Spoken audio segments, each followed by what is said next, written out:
India Legal presents Courts Roundup.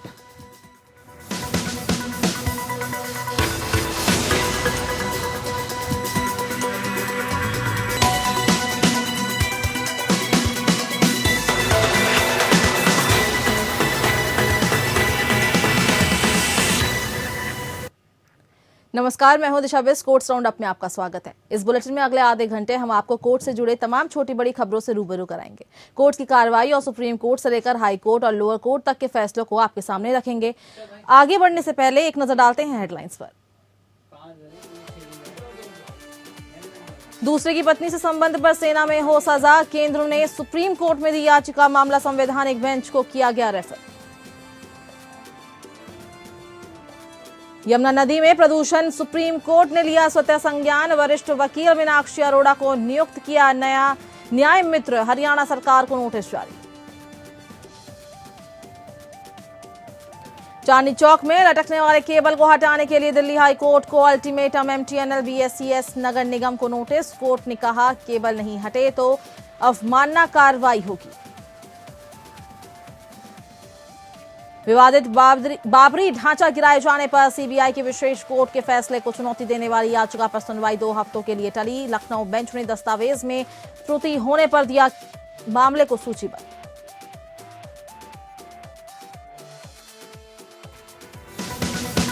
India Legal presents Courts Roundup.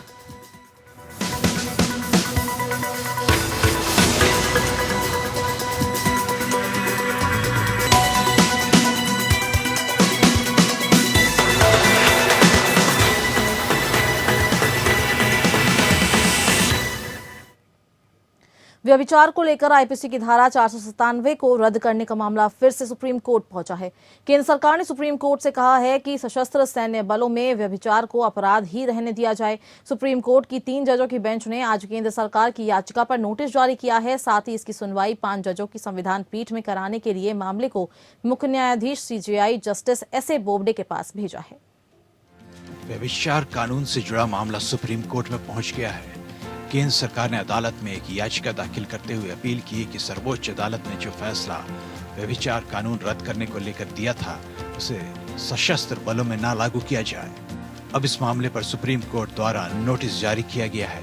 Notice जारी करते हुए सर्वोच्च अदालत ने इस मामले को चीफ जस्टिस बोबडे के पास भेजा है, जिसमें इस मामले को 5 जजों की संवैधानिक पीठ में सुनने की अपील की गई है। दरअसल केंद्र सरकार द्वारा दलील दी गई कि सशस्त्र बलों में एक कर्मचारी को सहकर्मी की पत्नी के साथ व्यभिचार करने के लिए असहनीय आचरण की सेवा से निकाला जा सकता है। ऐसे में जो फैसला दिया गया हुआ था उसे वहां ना लागू किया जाए। सुनवाई करते हुए जस्टिस नरीमन, जस्टिस नवीन सिन्हा और जस्टिस केएम जोसेफ की पीठ ने केंद्र की याचिका पर यह नोटिस जारी किया है। साल 2018 में सुप्रीम कोर्ट की संवैधानिक पीठ ने व्यभिचार कानून को खत्म किया था। तब आदेश दिया गया था कि यह अपराध की श्रेणी में नहीं आएगा, लेकिन किसी तलाक आधार बन सकता है। गौरतलब है कि पहले धारा 497 के तहत व्यभिचार अपराध था, जिसके अंतर्गत उन पुरुषों को 5 साल की सजा का प्रावधान था जो किसी विवाहित महिला के साथ उसकी सहमति या बगैर सहमति से संबंध बनाता है। हालांकि तब भी जब महिला के पति द्वारा इस मामले की शिकायत सबूत के साथ दर्ज कराई जाए। जस्टिस नरीमन, जस्टिस नवीन सिन्हा और जस्टिस जोसेफ की पीठ ने केंद्र की याचिका पर यह नोटिस जारी किया। 2018 में 158 साल पुराने व्यभिचार रोधी कानून को रद्द करते हुए तब सर्वोच्च अदालत ने कहा था कि इसे तलाक का आधार माना जा सकता है, लेकिन यह कानून महिला के जीने के अधिकार पर असर डालता है। कोर्ट ने टिप्पणी की थी कि कोई भी पति महिला का मालिक नहीं है और जो भी व्यवस्था महिला की गरिमा से विपरीत व्यवहार या भेदभाव करती है वो संविधान के कोड को आमंत्रित करती है। Bureau report. आदर्श कुमार जी हमारे साथ जुड़ चुके हैं, अधिवक्ता है। आदर्श जी, आपका बहुत बहुत स्वागत है। सुप्रीम कोर्ट की तरफ से क्या कुछ निर्णय लिया गया है? जी, इस मामले में केंद्र सरकार ने सुप्रीम कोर्ट से कहा कि सशस्त्र सैन्य बलों में व्यभिचार को अपराध ही रहने दिया जाए। वहीं सुप्रीम कोर्ट को 3 जजों की बेंच ने आज केंद्र सरकार की याचिका पर नोटिस जारी किया और साथ ही इसकी सुनवाई 5 सदस्यीय संवैधानिक पीठ के समक्ष मामले में सूचीबद्ध करने का निर्देश दिया। वहीं केंद्र सरकार ने कहा कि सेना में उन लोगों को बर्खास्त करने की अनुमति देना चाहता हूं जो सहयोगी की पत्नियों के साथ व्यभिचार संबंध रखते हैं, और जो लोग ऐसे संबंधों में संलग्न हैं वे सैन्य कर्मियों के आचरण के लिए उचित तरीके से कार्य नहीं कर सकते हैं। वे सैन्य हालांकि केंद्र सरकार ने सुप्रीम कोर्ट में दायर अपनी याचिका में कहा कि जो लोग 2018 के सुप्रीम कोर्ट के फैसले के बाद इस तरह के रिश्तों में लिप्त हैं, उन्होंने यह स्थिति ले ली है कि उनको यह अपराध नहीं लगता है। वहीं पीठ ने केंद्र सरकार की दलील पर विचार करते हुए कहा कि यह फैसले को स्पष्ट करने के लिए यह संवैधानिक पीठ के पास था, जिसे 2018 में संवैधानिक पीठ ने पारित किया था। वहीं 2018 में सुप्रीम कोर्ट की 5 सदस्यीय संवैधानिक पीठ ने फैसला सुनाया कि भारतीय दंड संहिता की धारा 4 जो व्यभिचार जैसे संबंधों को अपराध बताती है, जो कि असंवैधानिक है। संवैधानिक पीठ ने फैसला दिया कि व्यभिचार संबंध एक आपराधिक अपराध नहीं था, हालांकि यह तलाक का कारण बना रहेगा। जी, आपका बहुत बहुत शुक्रिया आदर्श जी हमारे साथ जुड़ने के लिए। वहीं सुप्रीम कोर्ट ने यमुना नदी में प्रदूषण पर स्वतः संज्ञान लिया है और वरिष्ठ वकील मीनाक्षी अरोड़ा को न्याय मित्र नियुक्त किया। इसके अलावा कोर्ट ने हरियाणा सरकार को नोटिस जारी किया। दिल्ली जल बोर्ड ने अर्जी दाखिल कर हरियाणा से आने वाले पानी में अमोनिया की मात्रा अधिक होने की शिकायत की। डीजेबी ने अर्जी में कहा है कि वो नदी में अमोनिया स्तर अधिक होने के कारण दिल्ली के सभी क्षेत्रों में पानी की आपूर्ति करने में असमर्थ हैं, जो हरियाणा के यमुना के पानी में प्रवेश कर रहा है। सुप्रीम कोर्ट ने यमुना नदी में प्रदूषण से संबंधित मुद्दों पर खुद संज्ञान लिया है। कोर्ट ने हरियाणा सरकार को दिल्ली जल बोर्ड की याचिका पर भी नोटिस जारी किया, जिसमें शिकायत की गई थी कि हरियाणा द्वारा अत्यधिक प्रदूषित पानी छोड़ा जा रहा है। इधर यमुना नदी में हर साल दिसंबर से फरवरी के बीच अमोनिया की मात्रा में बढ़ोतरी पर नेशनल ग्रीन ट्रिब्यूनल यानी एनजीटी द्वारा गठित निगरानी समिति ने गंभीरता से लिया है। यमुना निगरानी समिति ने केंद्रीय प्रदूषण नियंत्रण बोर्ड यानी सीपीसीबी को नदी में अमोनिया बढ़ने के कारण का पता लगाने और सुधार के लिए समुचित कदम उठाने को कहा है। दिल्ली जल बोर्ड की प्रतिनिधि एडवोकेट मीनाक्षी अरोड़ा ने मुख्य न्यायाधीश एस.ए. बोबडे की अध्यक्षता वाली पीठ के समक्ष कहा कि हरियाणा में सीवेज ट्रीटमेंट प्लांट एसटीपी ठीक से काम नहीं कर रहा है।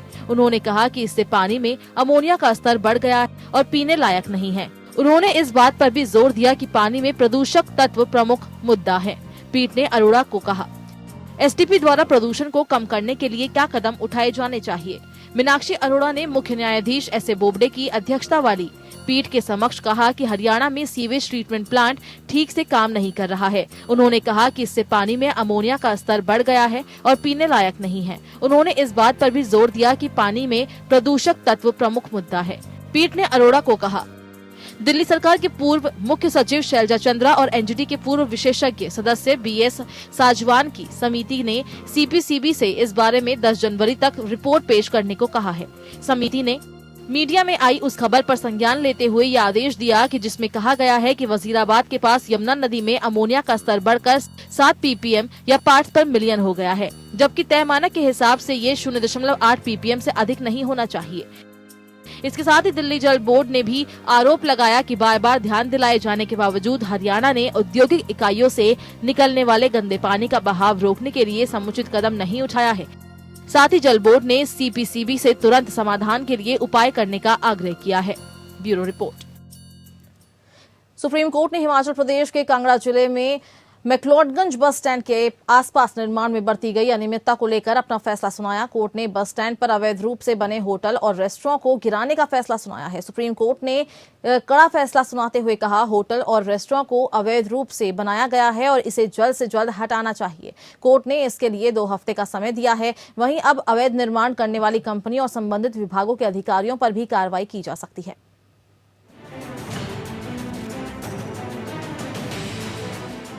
सुप्रीम कोर्ट ने हिमाचल प्रदेश के मैक्लोडगंज में बस स्टैंड कॉम्प्लेक्स में एक होटल कम रेस्टोरेंट को ध्वस्त करने के राष्ट्रीय हरित न्यायाधिकरण के आदेश को बरकरार रखा है।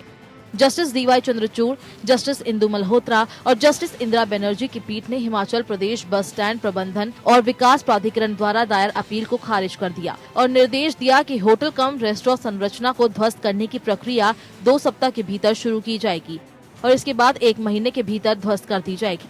कोर्ट से अपील की गई थी कि अवैध निर्माण पर सख्ती दिखाते हुए कड़ी कार्रवाई की जाए और रेस्टोरेंट होटल को उस जगह से हटा दिया जाए। कोर्ट ने इससे पहले 9 सितंबर 2016 को जांच के आदेश दिए थे। कहा था कि होटल और रेस्टोरेंट का निर्माण अवैध है या नहीं, इसकी जांच की जाए। प्रारंभिक जांच में पाया गया कि निर्माण कार्य पर बड़ी लापरवाही की गई और सरकारी जमीन पर अवैध निर्माण कर दिया गया है। जांच कमेटी ने कई अधिकारियों को भी दोषी करार दिया था और उन पर कार्रवाई करने की मांग तेज की थी।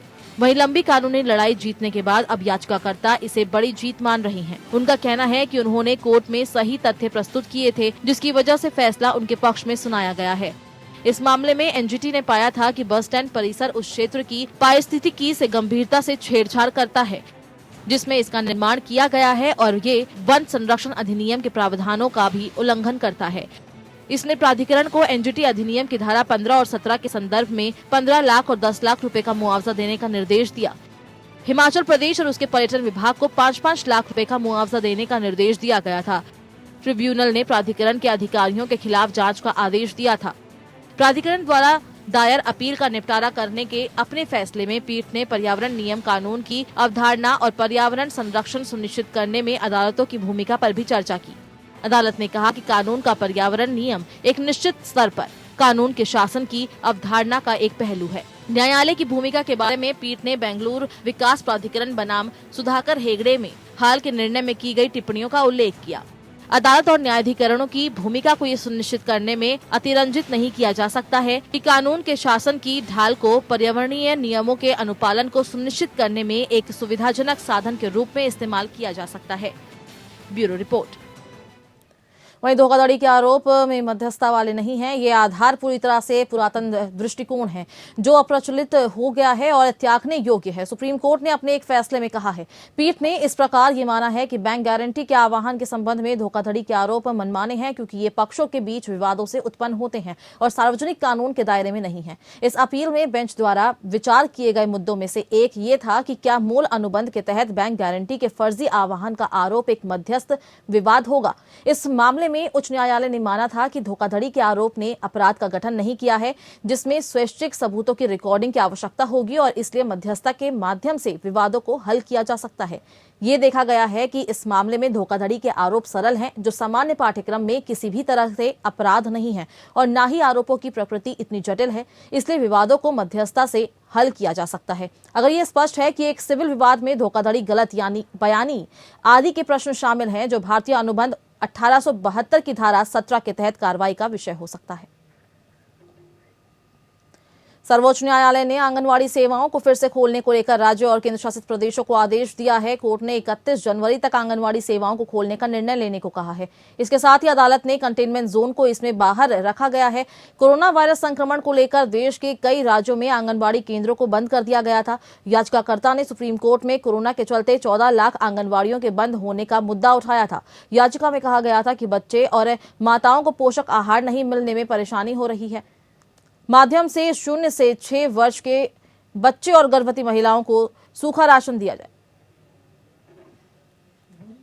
सर्वोच्च अदालत ने बीजेपी नेता कबीर शंकर बोस के खिलाफ चल रही उस एफआईआर की कार्रवाई पर रोक लगा दी जो टीएमसी नेता कल्याण बनर्जी की ओर से दर्ज कराई गई थी। जस्टिस संजय किशन कौल, दिनेश माहेश्वरी और ऋषिकेश रॉय की खंडपीठ ने मामले में दर्ज एक केंद्रीय औद्योगिक सुरक्षा बल की रिपोर्ट के बाद पश्चिम बंगाल राज्य और पश्चिम बंगाल पुलिस को नोटिस जारी किया। शीर्ष अदालत ने इससे पहले केंद्र से तृणमूल कांग्रेस कार्यकर्ता और कबीर शंकर बोस के सुरक्षा कर्मचारियों के बीच कथित हाथापाई पर सीआईएसएफ द्वारा दर्ज विशेष घटना रिपोर्ट को रिकॉर्ड पर रखने के लिए भी कहा था। खंडपीठ ने केंद्र से घटना के दिन से संबंधित नेता के आंदोलन लॉगबुक को सील करने के लिए भी कहा था।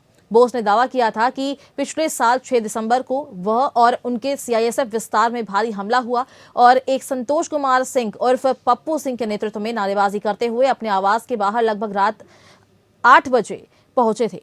प्रोटोकॉल के अनुसार सीआईएसएफ के जवान तुरंत बोस को सुरक्षित स्थान पर ले गए। याचिका में दावा किया गया कि दोपहर 2 बजे तक पूरे भवन में इलाके के संसद सदस्य कल्याण बनर्जी के नेतृत्व में 200 से अधिक टीएमसी गुंडे थे।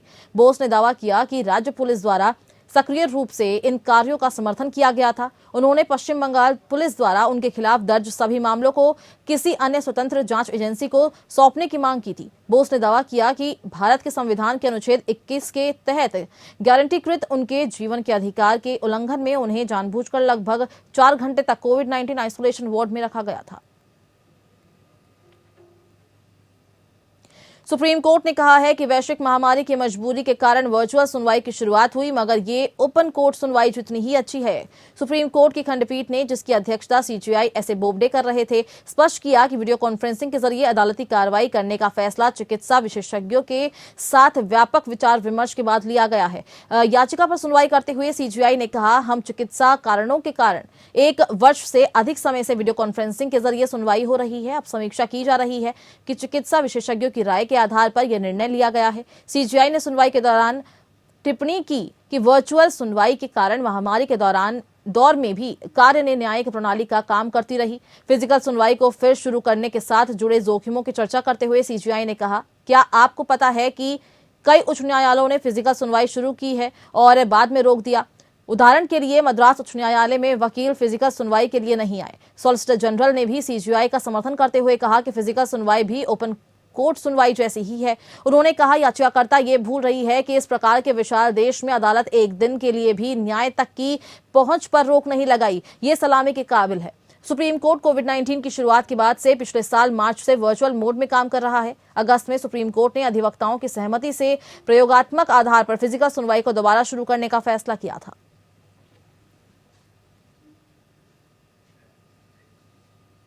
महानगर टेलीकॉम निगम लिमिटेड BSES उत्तरी दिल्ली नगर निगम और दिल्ली के चांदनी चौक के लटकने वाले केबल और तारों को हटाने के लिए एक अल्टीमेटम देते हुए दिल्ली हाई कोर्ट ने संबंधित अधिकारियों को चेतावनी दी है कि वो इन संगठनों के खिलाफ अवमानना का नोटिस जारी करेगा अगर वे जल्द ही इस बारे में कोई कार्रवाई करने में विफल रहे।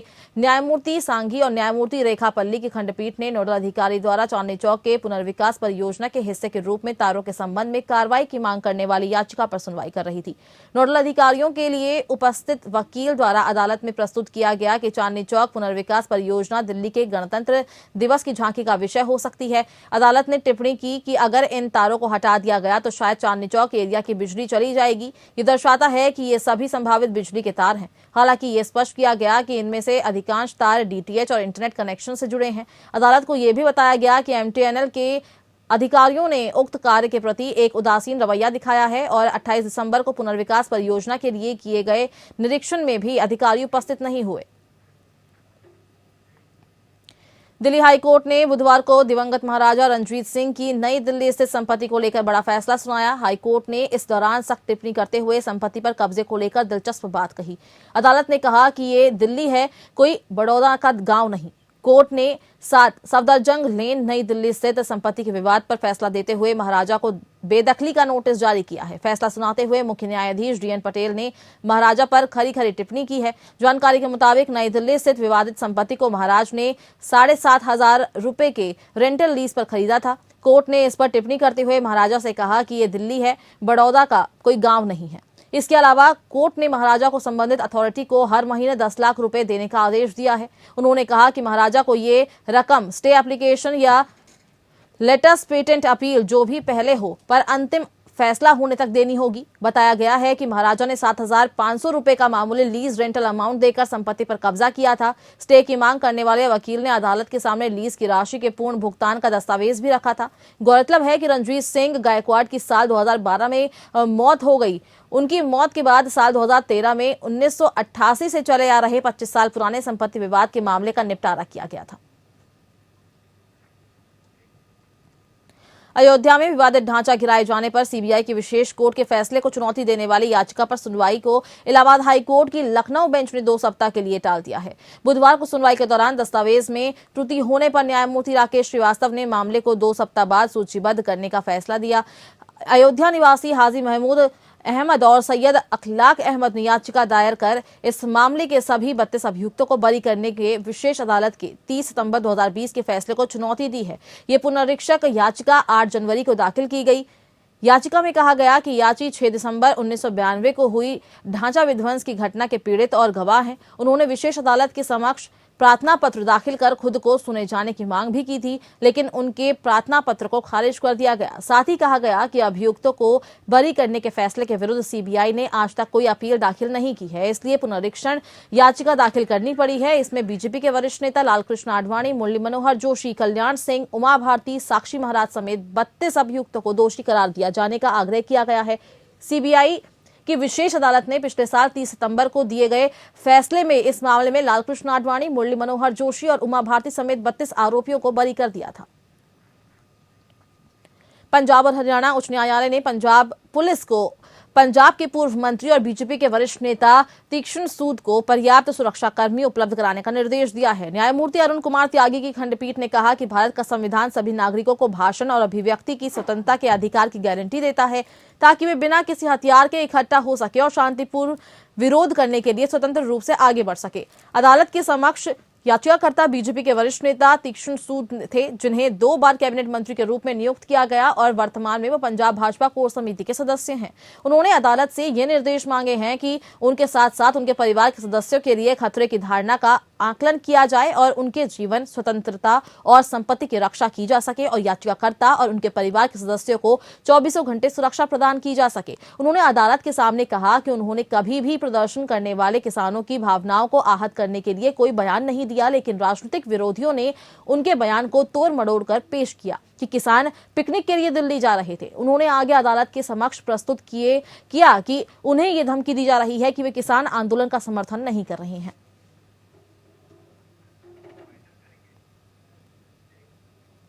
और इसी के साथ कोर्ट्स राउंड अप में बस इतना ही। खबरों का सिलसिला लगातार जारी है। नमस्कार। India Legal presents Courts Roundup.